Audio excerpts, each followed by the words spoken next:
जय माँ अनुसुईया की। इस बार करवा चौथ पर हम लोग सुनेंगे माता अनुसुईया की कहानी और उनसे सीखेंगे पतिव्रत धर्म का निर्वहन करना। क्योंकि आज इस बदलते हुए परिवेश में बहुत आवश्यक हो गया है कि हम अपने वेद पुराणों की ऐसी कहानियों को अपने चर्चा का विषय बनाएं, अपने जीवन का अंग बनाएं, जिन कहानियों में हमको सीख मिलती है कि किस प्रकार जप तप व्रत के निर्वहन से, सत्य के निर्वहन से, अपने धर्म के निर्वहन से माँ अनुसुईया ने त्रिदेवों को नन्हे शिशुओं में, नवजात शिशुओं में बदल दिया था। तो चलिए हम लोग सुनते हैं इस कहानी को, और इस कहानी को सुनने के लिए बिल्कुल एकाग्रता पूर्वक कल्पनाओं में हम लोग वहीं पर चलेंगे जहां पर ये तीनों देवियां लक्ष्मी, पार्वती और सरस्वती माँ, ये तीनों लोग आपस में अपने पतिव्रत धर्म का बखान कर रही हैं, वर्णन कर रही हैं। तो चलिए हम लोग उस स्थान पर पहुंचते हैं, आंखें बंद करते हैं, लंबी गहरी सांसें लेते हैं, कल्पनाओं में हम लोग भी वहीं पहुंच जाते हैं, वहीं चुपचाप उनकी चर्चा सुनते हैं और देखते हैं कि कैसे नारद जी वहां पर आ रहे हैं। तो चलिए शुरू करते हैं। हुआ यह कि एक बार तीनों देवियां, हम लोग खड़े हैं वहीं तीनों देवियों को अपनी आंखों के सामने, क्योंकि देखिए जो एक चित्र तो होता है जो हम टीवी पर देखते हैं वह उतना प्रभावी नहीं होता है। जो चित्र हमारे मानस पटल पर चलता है वह हमारे तन मन का निर्माण करता है, वही हमारी मन स्थिति को बनाता है। तो इसलिए हम लोग वहीं पर चलते हैं जहां पर तीनों देवियां आपस में बातें कर रही हैं कि हमसे बड़ा पतिव्रत धर्म का निर्वहन करने वाला तो कोई है ही नहीं। और देखिए हम सब उनकी चर्चा सुन रहे हैं, देख रहे हैं, और वहीं पर आ पहुंचे नारद जी, नारायण नारायण करते हुए। तो नारद जी ने सुन लिया था इन लोगों की चर्चा और उन्होंने बताया कि मैं पृथ्वी लोक से आ रहा हूँ और वहां पर एक महान तपस्विनी पतिव्रता नारी हैं, अनुसुईया माता। उनके पति वो संपूर्ण ब्रह्मांड की सबसे महान पतिव्रत धर्म का निर्वहन करने वाली नारी है। इतना सुनना था कि ये तीनों देवियां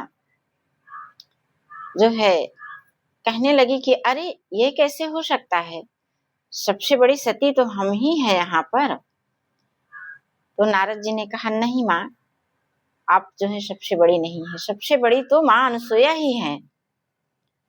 तो इतना कह करके नारद जी चले गए। अब इन तीनों लोगों के मन में बड़ी उत्कंठा जगी कि एक धरती लोक पर रहने वाली एक साधारण सी स्त्री, वो हम लोगों से भी ज्यादा पतिव्रत धर्म का निर्वहन करने वाली कैसी है, इसकी तो परीक्षा लेनी ही होगी।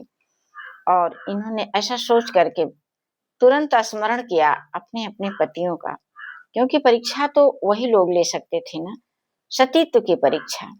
और इन्होंने बुलाया अपने अपने पतियों को, वे आए और अपने मन की बातें उन लोगों से बताई और कहा कि आप जा करके देखिए और उनकी परीक्षा लीजिए।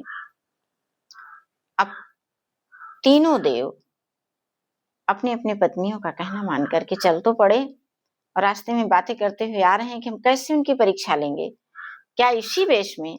तो फिर तय हुआ कि नहीं, हम ब्राह्मण वेश में चलेंगे भिक्षाटन के लिए और वहां पर हम उनसे भिक्षा मांगेंगे। तुरंत इन्होंने ब्राह्मण का वेश बनाया, पहुंच गए अत्रि ऋषि के आश्रम में। वहां पर उस समय में अत्रि ऋषि नहीं थे, मां अनुसुईया ही थी। तो इन्होंने कहा कि मुझे भिक्षा दीजिए। मां अनुसुईया जब भिक्षा लेकर के आई, इन्होंने कहा मैं ऐसी भिक्षा नहीं ले सकता।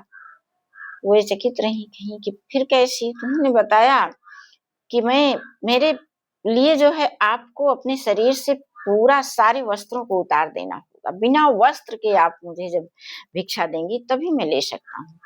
माँ अनसुईया को बड़ा आश्चर्य हुआ कि ये कैसी परीक्षा आज मेरे सामने आई है।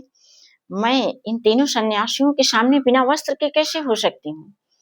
तो तुरंत उन्होंने, क्योंकि उनके अंदर इतना पतिव्रत धर्म के कारण, तप के कारण तेज बल हो गया था, शक्ति आ गई थी कि उन्होंने तुरंत ध्यान किया कि ये क्या है, इसको मैं कैसे इस परीक्षा को पास कर पाऊंगी मैं। तो तुरंत ध्यान लगाया, देखा कि सामने तो ये त्रिदेव खड़े हैं परीक्षा लेने के लिए, इनको तो ना कहना सही नहीं है। इन्होंने ही, इनको मेरी परीक्षा लेनी है और इन्हीं को तो पास भी करना है, तो मुझे तो हाँ भर बोलना है। और उन्होंने कहा अच्छा ठीक है, आइए आप लोग, और मैं आपको ऐसे ही, मैं बिना वस्त्रों के ही आपको मैं भिक्षा दूंगी, भोजन कराऊंगी। और फिर क्या था, इन्होंने कहा अच्छा चलिए आप मेरी कुटिया में पधारिए। तब तक फिर उन्होंने योग बल से अपने पति से पूछा कि क्या करें, ये त्रिदेव आए हैं।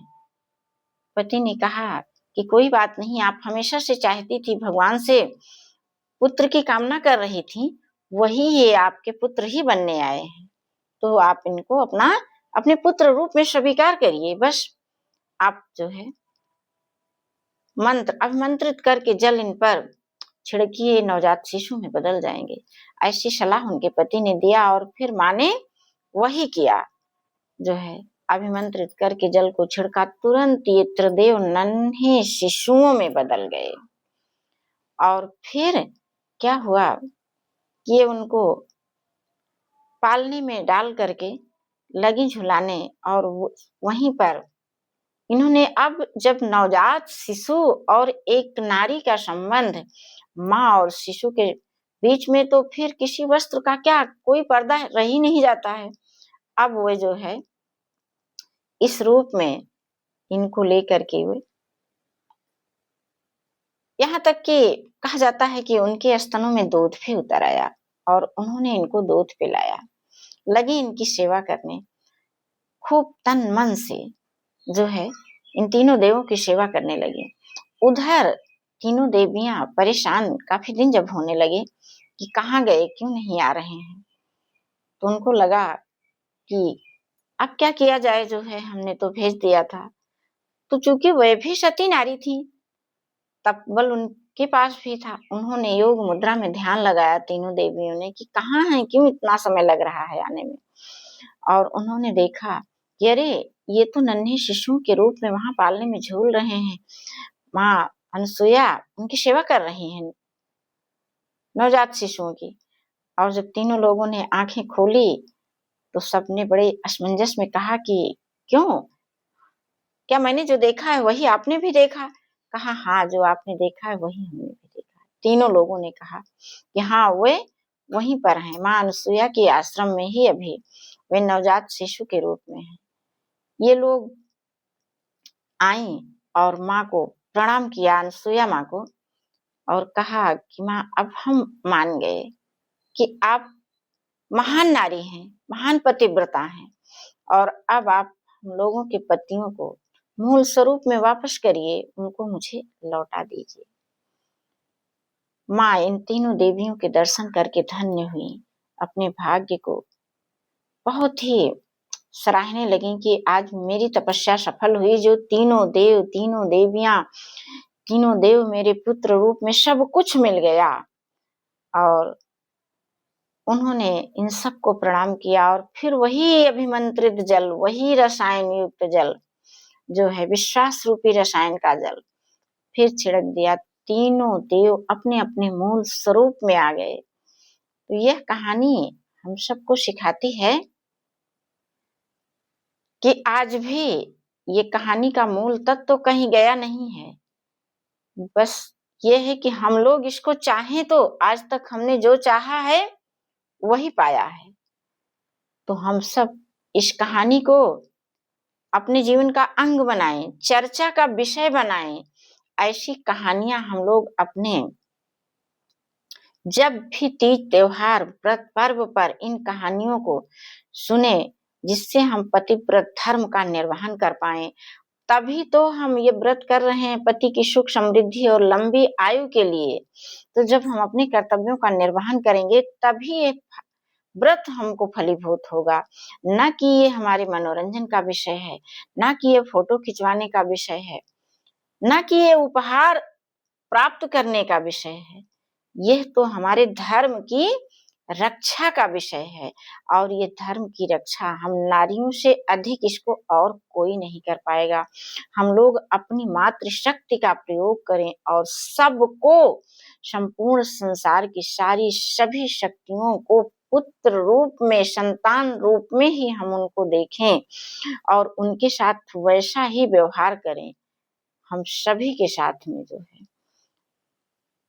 तो हम सबको बाहर निकलने पर आज जिस राष्ट्र की हम नारियां हैं, जहां पर ऐसी ऐसी शक्तियां हैं, उन शक्तियों का प्रयोग करें। तो हमको किसी से डरने की क्या जरूरत है। आज नारी के ऊपर किसी प्रकार का संकट आए जो ब्रह्मा विष्णु और महेश को भी नवजात शिशु में बदल सकती हैं, उन नारियों को भला किससे डरने की जरूरत है। अर्थात किसी से नहीं। आज अपनी धर्म की रक्षा के लिए इस कथा को बहुत आवश्यक हो गया है कि हम सब सुने और इनके आदर्शों का पालन करें। लोक कल्याण, लोक मंगल की भावना हमारे मन में हो और हम पति पत्नी एक दूसरे के लिए देवी और देवता हैं, एक दूसरे का सम्मान उसी प्रकार करें। संपूर्ण जगत के कल्याण की भावना हो हमारे मन में, धर्म की रक्षा की भावना हो हमारे मन में। तो आज आप सभी से मैं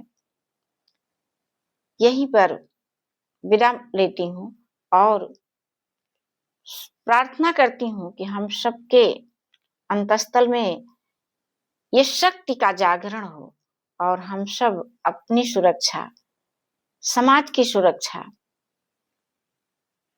कर पाए। जय मां अनसुया की।